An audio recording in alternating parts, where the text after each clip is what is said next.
L'écho consacré ce soir à Apple qui nous en dira plus sur son iPhone 6 à partir de 19h. Grande keynote, présentation donc de la marque à la pomme. Tim Cook, le patron, promet les plus grandes révolutions technologiques depuis 25 ans. À quoi faut-il s'attendre exactement, Jérôme ? Alors déjà, pour le téléphone, évidemment, ça va être la présentation de l'iPhone 6, le dernier né donc de la gamme des iPhones, plus fin, plus solide, plus rapide et aussi plus cher que les concurrents. Mais le plus important, finalement, ça ne va pas vraiment être le téléphone en lui-même, ça va être ce qui va être à l'intérieur du téléphone et notamment un système de paiement sans contact, c'est-à-dire que vous allez pouvoir vous servir de votre iPhone pour régler les achats. Ça va être le véritable démarrage, en tout cas dans les pays occidentaux, parce qu'en Asie, ça existe depuis très longtemps, de ce paiement sans contact. Pourquoi ? Parce que Apple aurait passé des accords avec Visa, Mastercard, American Express, autant dire tous les géants du secteur, et puis avec plusieurs dizaines de chaînes de magasins.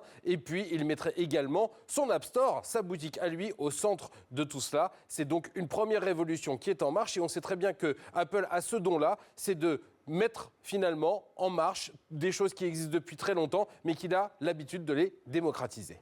Alors, Jérôme, l'autre nouveauté attendue, c'est la iWatch, en clair la montre, quoi, Apple. Et là aussi, finalement, vous allez me dire, tous les concurrents se sont déjà lancés sur ce créneau, c'est vrai, de Samsung, de LG ou même de Motorola. Mais là où c'est très intéressant, c'est que Apple veut d'abord faire une montre. Et oui, et pour cela, il est allé chercher les meilleurs spécialistes du secteur. Regardez plutôt.